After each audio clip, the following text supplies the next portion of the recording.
Welcome to Shade and the City. It is too late for all of that you got going on right now. You're doing too much. It's your girl Trees. No. And y'all, we are here to get into the love that happens after the lockup. This is season 6. I have 16 up here, but it's actually season 6. It feels like 16. Episode 19, okay? And it's something about DNA all the way. Okay, JK. So, if you have not already, all my Shade Squad and all of the new viewers, please go ahead and do us a favor and hit that like button. And All that right. subscribe button. Yeah, let's do that. And yeah, let's get into it. And let's get shady.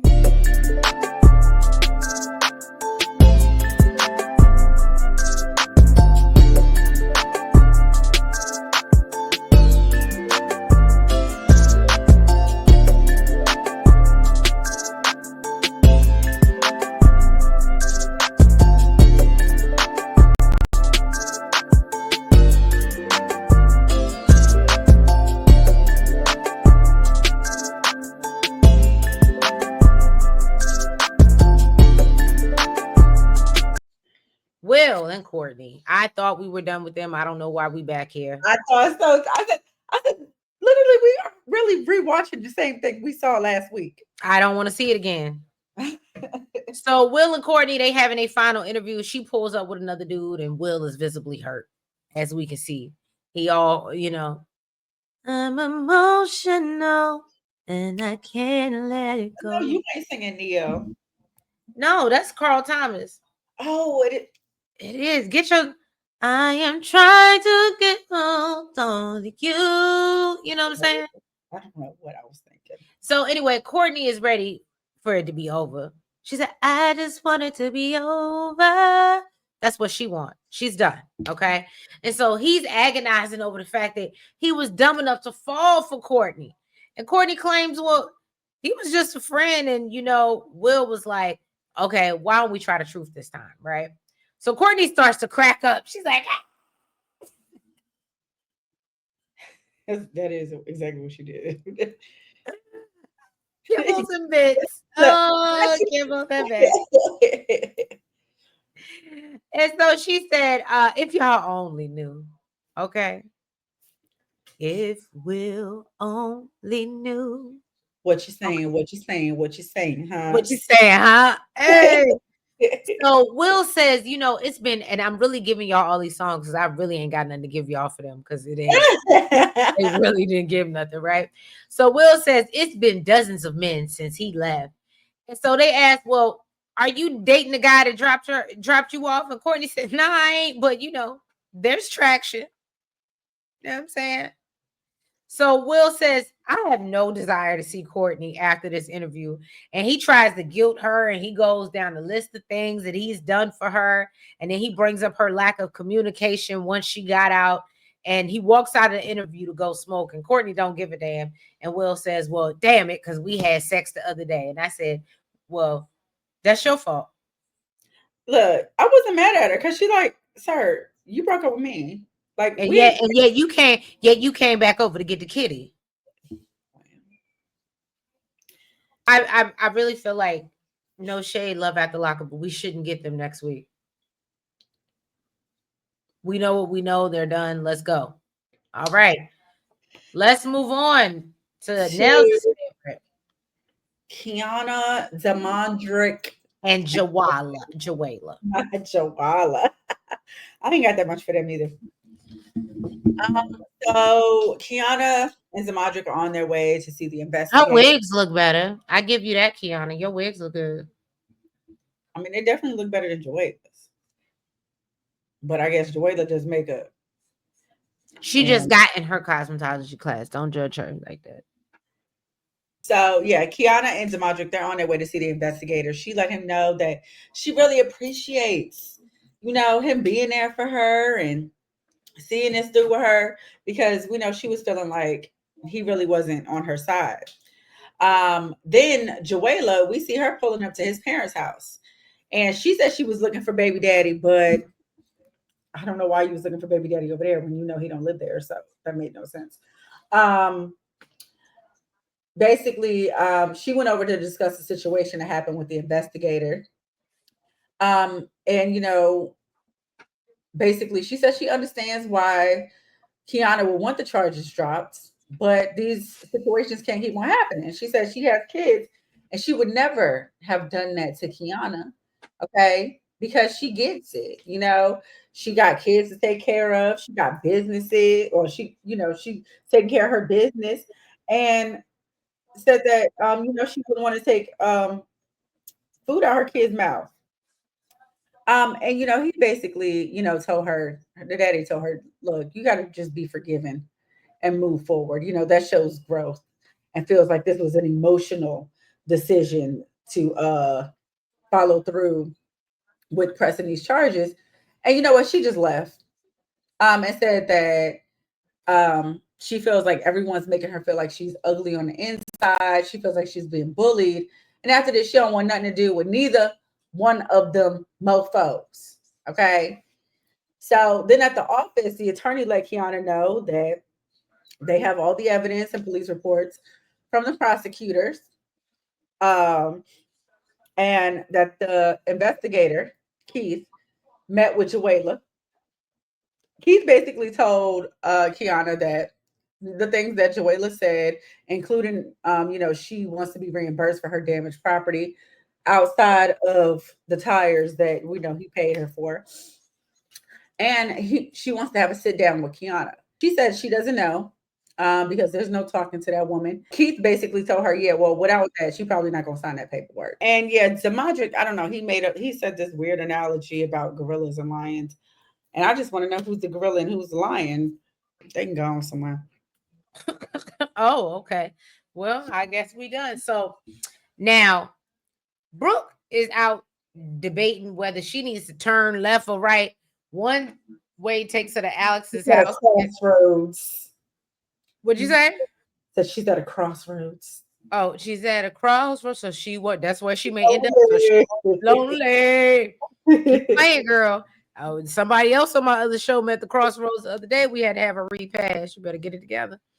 So basically she can go left and go to Alex's and get her arse again, or she could go right and go to JK's mama's house. So meanwhile, JK is trying to talk to Alex. She's not trying to hear his bullshit because he didn't want to talk before, and he just came over because he heard about a baby.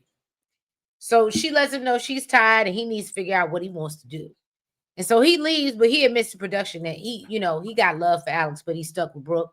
And so then he listens and he got 11 missed calls from this crazy bitch. Okay. And he listens to the voicemails of her cussing him out and not for not answering the phone. And so he has no plans to tell Brooke about the pregnancy, Alex's pregnancy, and plans to wait to see, if it's real first.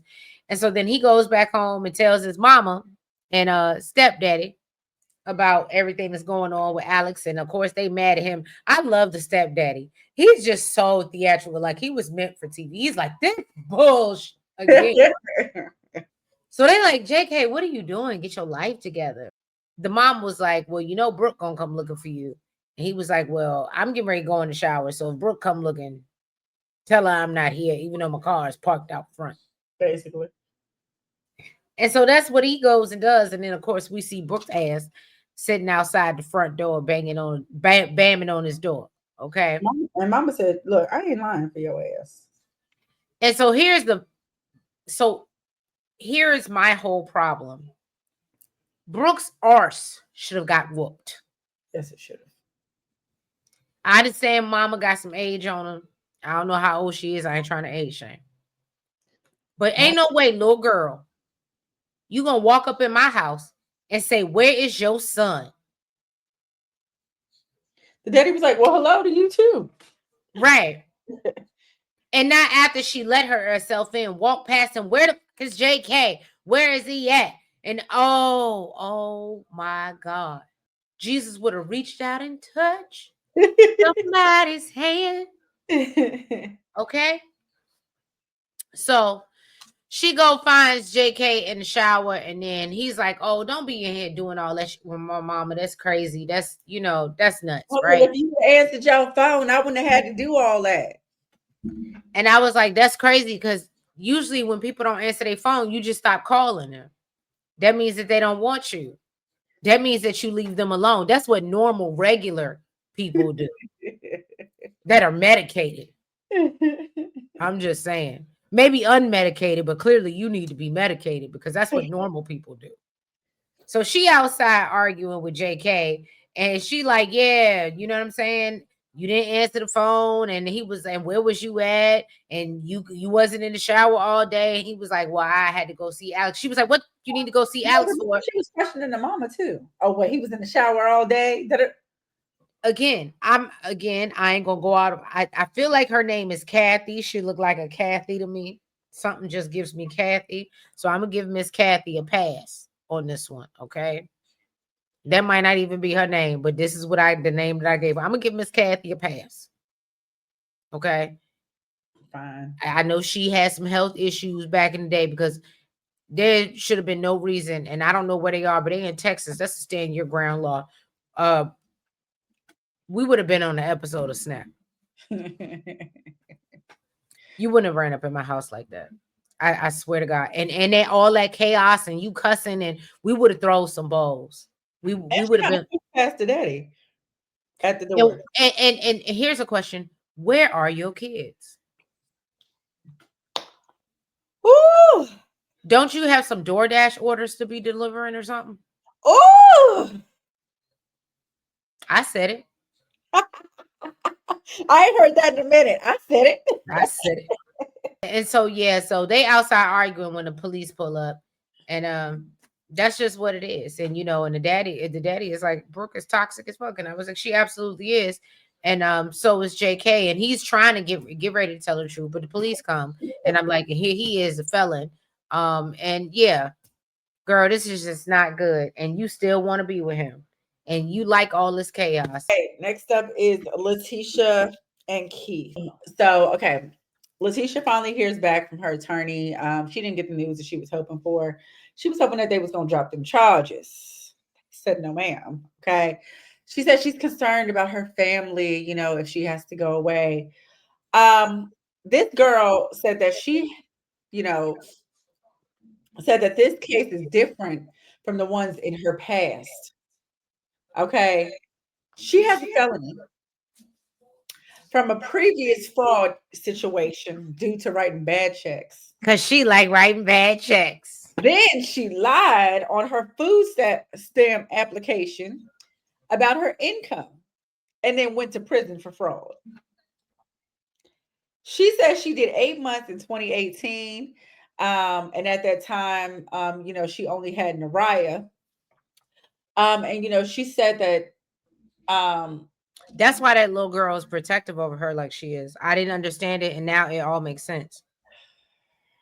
Well, she said she swore to herself that she would never be taken away from her kids again, and yet here she is. You got to stop doing illegal shit, okay, in order for that to happen. Well, after this, look, I'll let you get into your shit, but so then the kids sat down, ate dinner, and after the kids got up, Letitia told Keith that they're offering her a plea deal. So he asked, okay, well, what's gonna happen with the kids if you go away? Because I ain't got it to do. I ain't even got my own. I can't even get my own. Okay. She said got temporary custody. She said Nariah's dad is super active, so that's where she'll go. But she was like, but Kira, her dad will probably try to take her away. But then tell him, but you're like her father. You've been here since she was 3. On the phone since she was 3. Okay, so if you adopt her, you'd have basically the same rights as me. He's like, you know what? We got a whole lot on our plate. Would you let a man that you met out of prison adopt your daughter? I'm just asking. Trace, you're not even living with me. I'm not dating nobody that I met in prison, girl. Okay, well, I'm the one that's the sap. So what I'm dating you if you in prison is if I knew you before you went to prison and we was together and you was doing something for our family that got you locked up. Whatever you went in for had to have something to do with bettering our family. Because if you went in for some stupid mess and ain't got nothing to do with us, and we ain't getting none of it, no piece of that, expect us to have no piece of you being locked up. Not we didn't separate, the judge separated us. And she's like, I mean, he's like, you was definitely there to hold me down. She was like, yeah, 5 whole years. And he's like, somewhat. I ain't know what, Mm. but then it turned into a competition. It turned into some back and forth.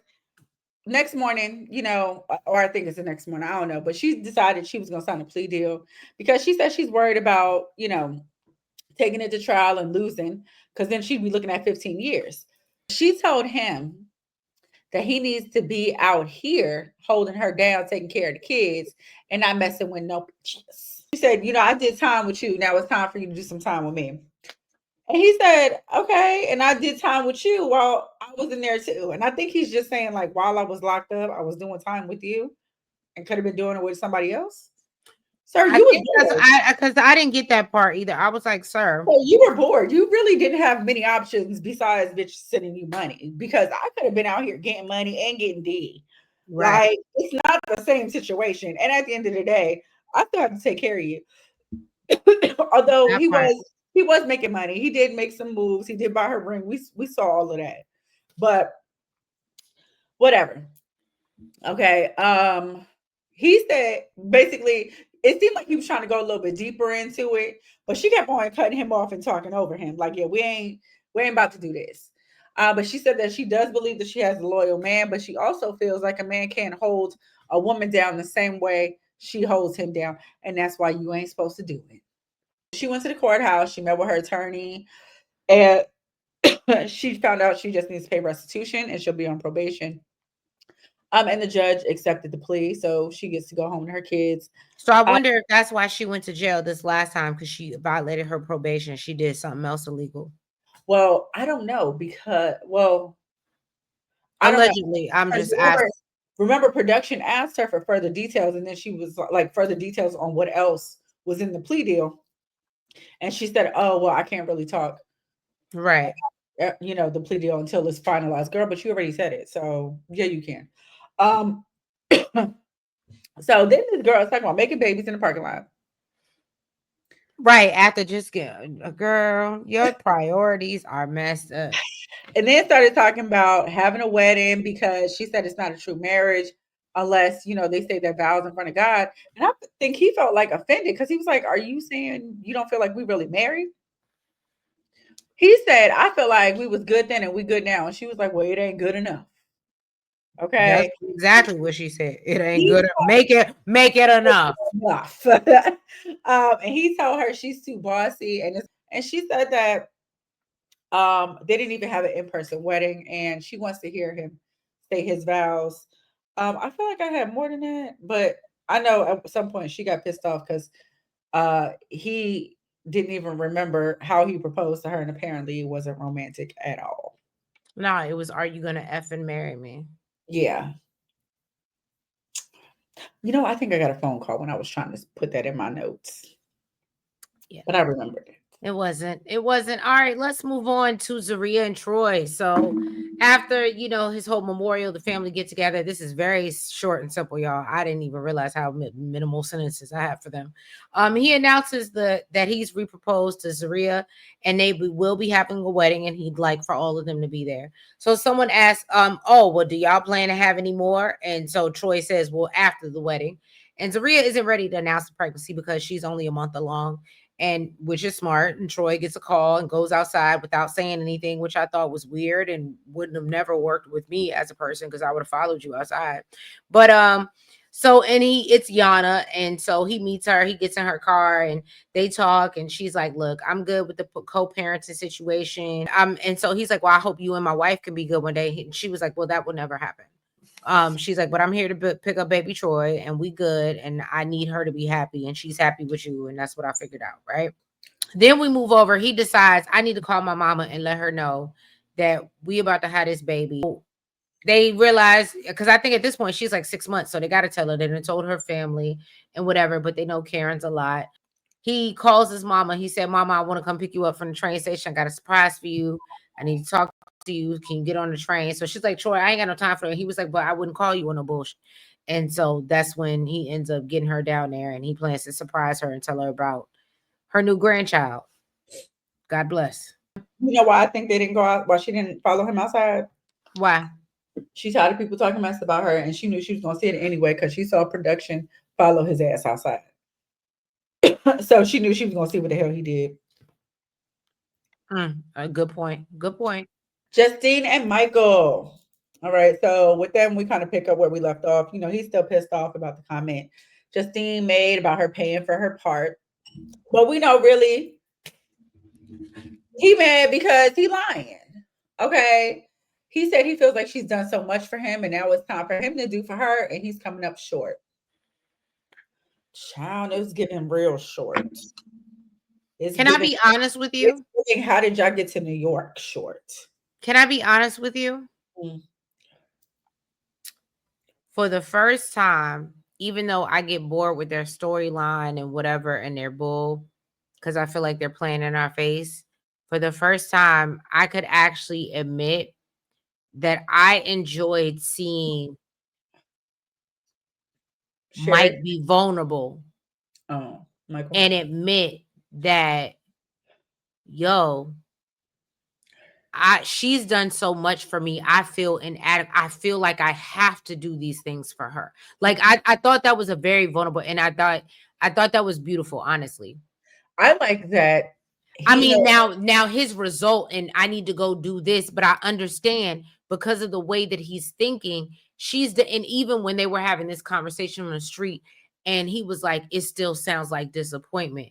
You say it's good now, but I know I'm gonna hear about it later." Like, and I don't know. I just felt that in my spirit so much because I know I'm that woman, and I might be like, "Oh, I'm letting it go," but I'm gonna say some smart later on.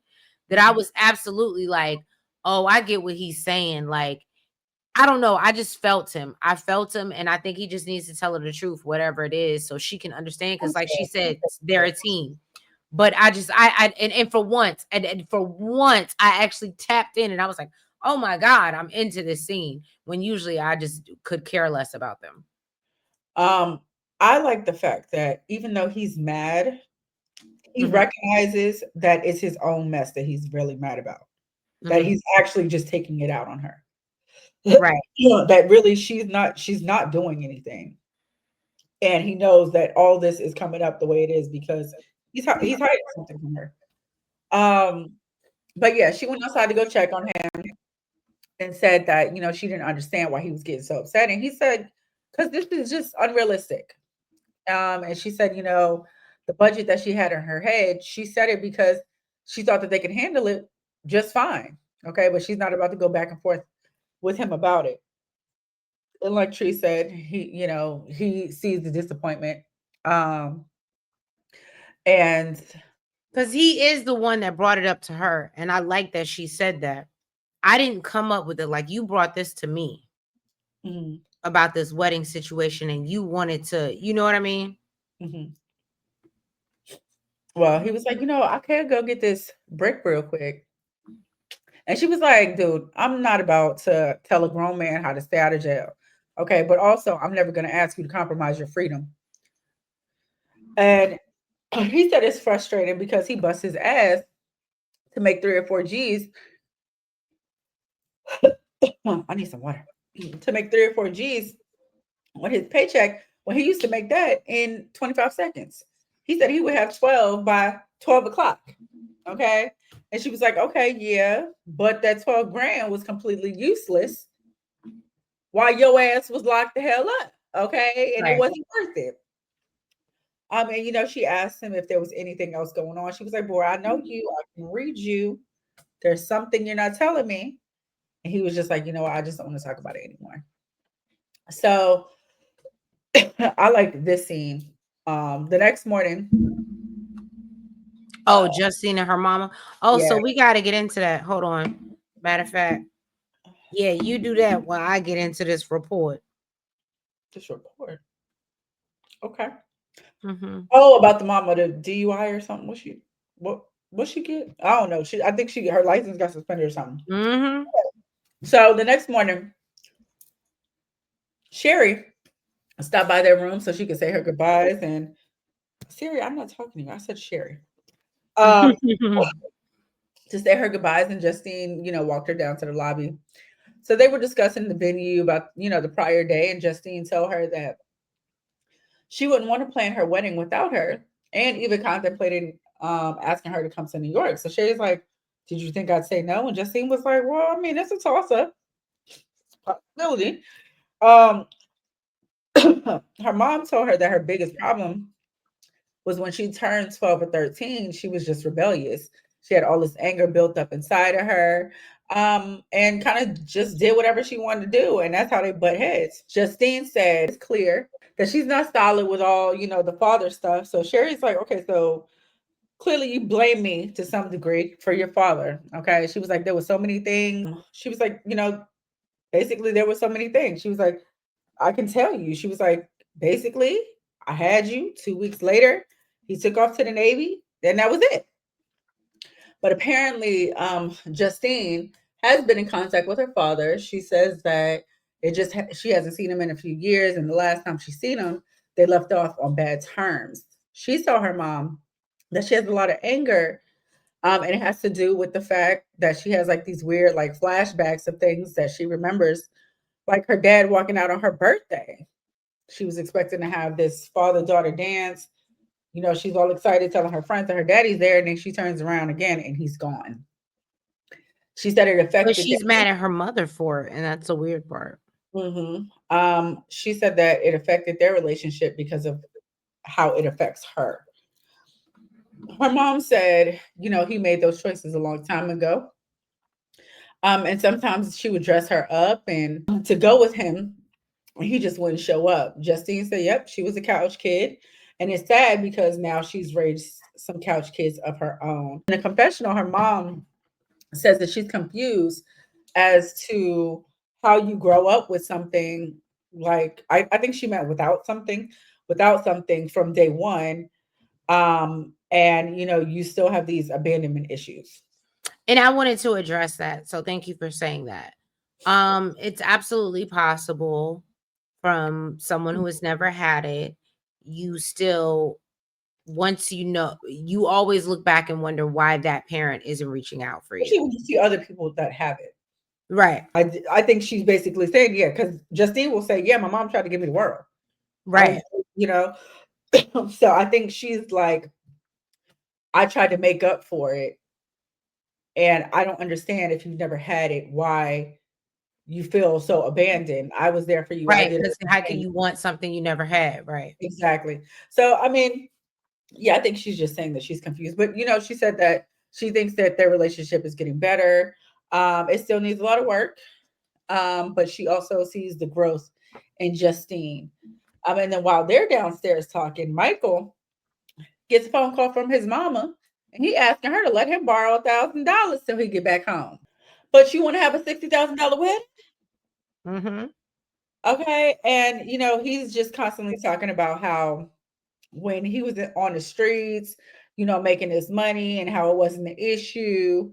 And he wants to do anything to, make this wedding happen for Justine. But, sir, if you call and asking for $1,000, I don't know how you got to New York on me. I mean, no, it sounded like ain't no wedding gonna happen. Right. And so let's get into this report about Justine's mom that came out. Shout out to Starcasm. So the mother of Life After Lockup star Justine Prasad, I believe her name is, made headlines in Rhode Island after she was arrested in June for a DUI and had her nursing license suspended. This is all, again, this is alleged, but WPRI first reported on the arrest in July of this year from the news outlet. Sherry McCaffrey, 59, of Rehoboth, was arrested on June 26 in Gloucester after she was spotted driving down Putnam Pike at a low rate of speed just after 9:30 p.m., according to a police report obtained by Target 12. McCaffrey was taken into custody and charged with driving under the influence and refusing to submit to a breathalyzer. According to the officer who stopped Sherry, her speech was slurred, her eyes were bloodshot, and her breath smelled of alcohol. Now, Sherry admitted to an officer that she had a glass of wine prior to her nursing shift and had been sent home early from her shift because she was believed to be intoxicated. So, can you imagine if this was your nurse delivering your baby? So WPRI reports the officer. There be people in them hospitals that's on way worse stuff. So WPRI reports the officer found several open containers of alcohol in her back seat, as well as an unopened bottle of wine in her passenger seat, according to the police report. Well, you can't get it from an unopened bottle. Sherry failed a series of field sobriety tests and was booked for DUI. She was also cited for 2 traffic violations and for refusing to submit to the breathalyzer. And then apparently, from what I heard from reports, they were saying that in addition to being charged with DUI, Sherry McCaffrey has also had her nursing license suspended from the Rhode Island Department of Health suspension notice. After careful consideration and further investigation, the director has determined that the evidence exists indicating respondents' continuation in practice would constitute an immediate danger to the public. In particular, the department has evidence of respondent engaging in unprofessional conduct of being under the influence of alcohol and impaired during a shift at a nursing home. I wonder if her job called the police on her. Yes. You're saying yes, they did? Yes. So what I've heard is that, shout out to Auntie's advice. What I've heard is that she was at the job and she was drinking on the job and they dismissed her from the job because she was drunk. They noticed she wasn't performing certain duties that she should perform. And Mhm. they recognized it, and she was slurring her words, and she was visibly drunk, and she kept going outside to take lunch breaks in her car, and she smelled like alcohol, allegedly. Mhm. And so they sent her home, and then shortly after she got stopped by the police. So Yeah, they I sent her home and they saw her get in her car and drive home intoxicated, and they called the police on her. But what's so crazy is the empty containers in her car, which basically prove everything that they thought that she was doing. Mhm. So yeah, I hope she works that out. But yeah, y'all let us know what you thought about this episode of The Love That Happens After the Lockup. If you guys have not already, please go ahead and hit that like button. Make sure you comment. Make sure that you guys subscribe. And you hit the notification bell. And make sure that you're following us on all the platforms. That's the TikTok, the Twitter, the Facebook, the IG, the Blue Sky, and the Lemonade. And yeah, y'all, we will catch you for the finale next week of The Love That Happens After the Lockup. And then I guess it'll be Life After Lockup. And they just kill me with this. But anyway, we'll see y'all next week for the finale. Bye-bye.